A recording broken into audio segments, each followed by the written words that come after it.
দর্শক, আপনাদেরকে স্বাগত জানাচ্ছি সিলেট আন্তর্জাতিক ক্রিকেট স্টেডিয়াম থেকে। বাংলাদেশ পাকিস্তান চলমান টেস্ট সিরিজের শেষ দিনে গড়িয়েছে দ্বিতীয় ও শেষ টেস্টটি। জয়ের জন্য বাংলাদেশের প্রয়োজন আর মাত্র ৩টি উইকেট এবং পাকিস্তানের প্রয়োজন আরো ১২১ রান। সিলেট টেস্ট ধারণা করা হয়েছিল ৩ দিনেই শেষ হয়ে যেতে পারে।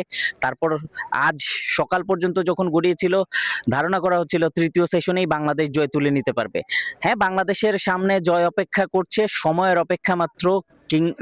কিংবা অঘটনেরও ঘটন ঘটতে পারে কিনা, কেউ অঘটন ঘটন পটিয়সীয় হয়ে উঠতে পারেন কিনা, সেই বিষয় নিয়েই কথা বলবো আমরা। আমাদের সঙ্গে এই মুহূর্তে যুক্ত আছেন ক্রিক ইনফো বাংলাদেশ প্রতিনিধি মোহাম্মদ ইসাম। ইসাম ভাই, আপনাকে স্বাগত জানাচ্ছি ধন্যবাদ। আমাদের আয়োজনে। আপনার কাছে কি মনে হয় টেস্টটা কোন দিকে গড়িয়েছে? আমরা তো দেখতে পাচ্ছি বাংলাদেশের প্রয়োজন আর মাত্র ৩টি উইকেট। মোহাম্মদ রিজওয়ান এখনো আছেন, যদিও তার সঙ্গে যারা আছেন টাইল্যান্ডার। তো টাইল্যান্ডারের সঙ্গে জুটি বেঁধে মুশফিকুর রহিম, লিটন দাসরাও জুটি করেছেন এই মাঠে। তো আপনার কাছে কি মনে হয় কোন দিকে গড়াচ্ছে, বা রিজওয়ানি বা কি কোনো অঘটন ঘটাতে পারেন কিনা? অঘটন যা ঘটনার আজকেই ঘটাতে হতো, এবং ওই শেষের যে দুটো উইকেট, মানে অ্যাটলিস্ট সালমান আলী আঘার উইকেটটাই আসলে সব ডিফারেন্স করে দিয়েছে। মানে জিনিসটা ভালোই যাচ্ছিল পাকিস্তানের জন্য। সালমান আর রিজওয়ানের একটা বড় পার্টনারশিপ, ১০০ রানের বেশি পার্টনারশিপ। ওইটা একটু বাংলাদেশকে টেনশনে ফেলে দিয়েছিল, কিন্তু ইট কমপ্লিটলি চেঞ্জড। ওই উইকেটটা পরে যখন তাইজুল উইকেটটা পেলো নতুন বল দিয়ে, তার পরপরই হাসান আলী পড়লো। আমরা তো ভেবেছিলাম আরেকটা হয়তো উইকেট পড়তে পারে, কিন্তু সাজিদ খান মোটামুটি ব্যাটিং করতে পারে, তো ও এক সাইড ধরে রাখলো।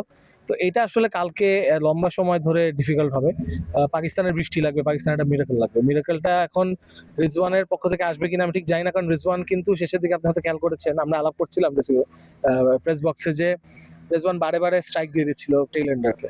এটা কিন্তু মুশফিক বা লিটন একবারও করে নাই। লিটন ২৬ রান মিস করেছে। লিটন ২৬ রান মিস করেছে ওই দিন। ফার্স্ট ইনিংসে প্রচুর সিঙ্গেল রিফিউজ করেছে, because he was batting with the tail. Mushfiq অনেক স্যাক্রিফাইস করে ব্যাটিং করতে হয় টেলের সাথে, তো ওই জিনিসটা আসলে রিজওয়ান করেনি। আমি জানি না কালকে আর করবে কিনা, বিকজ আজকে তো দেখলাম যে এক্স যেই প্ল্যাটফর্মটা, সেখানে পাকিস্তানি ফ্যানরা অলরেডি খুব উত্তেজিত এই বিষয়টা নিয়ে, যে সে কেন স্ট্রাইক দিচ্ছে না, বা কেন স্ট্রাইক তাদেরকে এত আর্লি দিচ্ছে। হাসান আলীটা তো খুব ক্লিয়ার কাট ছিল। সো ওই অ্যাটিটিউড দেখে বা বাংলাদেশের বোলিং কনফিডেন্স দেখে আমার কাছে মনে হয় যে কালকে আসলে খুব তাড়াতাড়ি গুটিয়ে যাবে পাকিস্তান। এটা কি ওই যে রিজওয়ানের যে আচরণটা হয়েছে, বারবার স্ট্রাইক দিয়ে দেওয়া টাইল্যান্ডারকে, এটা কি এক ধরনের স্বার্থপরতা, বা নাকি ভয় পাওয়া বাংলাদেশি বোলারদের?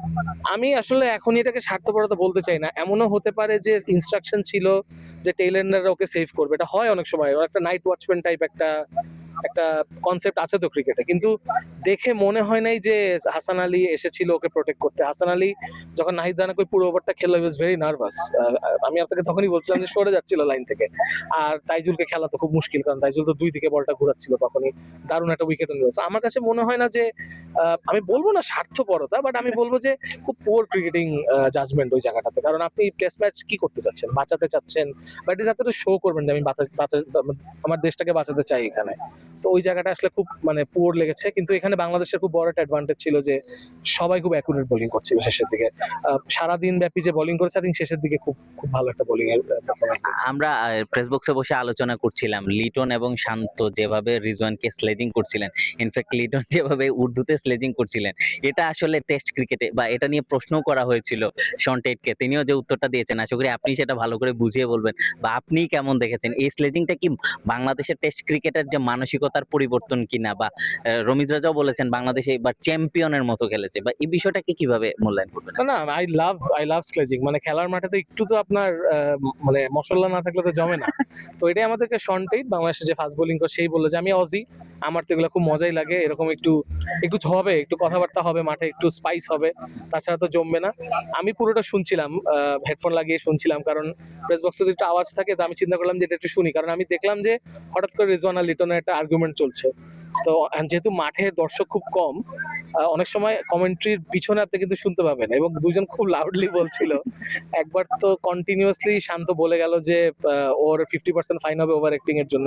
কারণ রিজওয়ানের আবার একটা হিস্ট্রি আছে ওভার অ্যাক্টিং এর। ওই যে ওকে একবার সাইমন ডুল জিজ্ঞেস করেছিল যে তুমি বারে বারে পড়ে যাও কেন, তখন রিজওয়ান বলেছিল যে সামটাইমস অ্যাক্টিং সামটাইমস ক্র্যাপ। নিজের থেকে কিন্তু অ্যাডমিট করা যে সে একটু অ্যাক্টিং করে মাঝে মধ্যে। তো মুশফিকও মনে হয় একবার একটা আওয়াজ দিয়েছিল, "এই এখন শুরু হবে ওভার অ্যাক্টিং", এই কথাগুলো হচ্ছিল। ওরা মনে হয় যখনই রিজওয়ান স্ট্রাইকে আসছে ওকে চাপে রাখা হচ্ছে। আসলে এটা কনসেন্ট্রেশন ব্রেক করে, এটা এক ধরনের ক্রিকেটের এক ধরনের, এটাও part of the cricket spirit, যে একটু একটু দুষ্টামি করা। কোনো গালিগালাজ করেনি, খালি বলেছে যে বেশি অ্যাক্টিং করলে 50% ফাইন কেটে দিবে, এই করবে সেই করবে, এই ধরনের কথাবার্তা।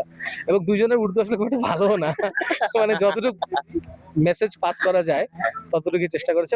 Fun, it was great fun. মানে আরেকটা কথা মনে রাখতে হবে যে হাসান আলী, লিটন এবং রিজওয়ান তারা কিন্তু সব একসাথে অনেক বছর খেলেছে কুমিল্লা ভিক্টোরিয়ান্স। সো একটা ফ্রেন্ডশিপও আছে ওখানে। হয়তো হয়তো দুই সাইড থেকে এগুলো আসে।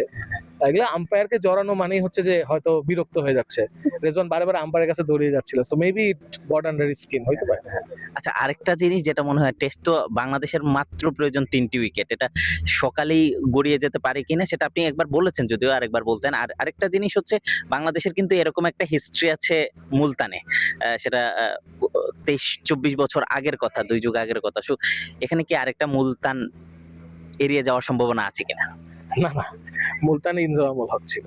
হি was a great cricketer, he was a big hearted cricketer. Inzamam ওই যে খেলাটা যদি আপনি দেখেন, ইনজামাম ওর লাইফ দিয়ে দিয়েছিল ওই ইনিংসটার জন্য। এন্ড ওর career was on the line. এখানে রিজওয়ানের ক্যারিয়ার অন দ্য লাইন হলে আমার মনে হয় না যে ওর রিঅ্যাকশন ওরকম হবে। ইউনিট আপনার ওরকম একটা বড় মানের প্লেয়ার লাগে। Rizwan is a good cricketer, but এই ১২২ রান, লাস্ট ৩ উইকেট, বাংলাদেশের যে বোলিং অ্যাটাক, এবং ওদের মাথার ভিতরে নাহিদ রানা ঢুকে গিয়েছে। সো নাহিদ রানা এক সাইড থেকে বোলিং করলে আমার মনে হয় না এত সহজ হবে। তখন বাংলাদেশের তো নাহিদ রানা ছিল না, তখন বাংলাদেশের তাসকিন শরীফুল্লাহ ছিল না। It's a very different bowling attack. তো ইনশাল্লাহ আমি হোপ করি যে কালকে সকালে আমরা কেন ওই ম্যাচ নিয়ে আমরা চিন্তা করবো নিউজিল্যান্ড বাংলাদেশের এখানে যে টেস্ট, রাইট? না, এখানে যে জিতলো 10 উইকেটে, তো ওগুলা নিয়ে ভাবি, ওগুলা ভালো একটা হিস্ট্রি দিয়েছে সিলেট। আমি আপনার কাছে একটা জিনিস জানতে চাই, ক্রাউড হয় না কেন সিলেটে? সিলেটে ক্রাউড হয় না কেন, সেটা হতে পারে টেস্ট ম্যাচ বলে। আরেকটা বিষয় হচ্ছে প্রচারণার একটা ঘাটতি আছে এই মুহূর্তে। আরেকটা বিষয় হচ্ছে যে এই যে যেটা হয়, ওই যে ছুটির দিনগুলোতে কিন্তু খেলা শুরু হয় না এখানে যারা আছে। হ্যাঁ, উইকডেজ গুলা যেদিনে আপনার কাজকর্ম থাকে সেদিন। আর ধীরে ধীরে প্রথম দিকে যেভাবে একটা ক্রাউড ছিল সিলেটে, দিনকে দিন এটা কিন্তু কমে যাচ্ছে সিলেটে। সো আমার জানি না, নতুন বোর্ড যদি আসার পরে নতুন পরিচালক পাবে সিলেট, সেখান থেকে হয়তো বা পরিবর্তন আসতে পারে।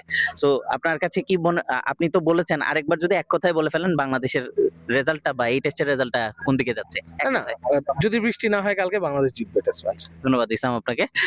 দর্শক শুনছিলেন বাংলাদেশের ইসাম ভাই যেটা বলছিলেন, আগামীকাল সকালে যদি বৃষ্টি না হয় তাহলে ম্যাচটা বাংলাদেশের দিকেই গড়াচ্ছে এবং বাংলাদেশ এই ম্যাচেও জিতে ২-০ সিরিজ নিশ্চিত করছে। দর্শক, আপনাদের কাছে কি মনে হয় কমেন্ট করে জানাবেন।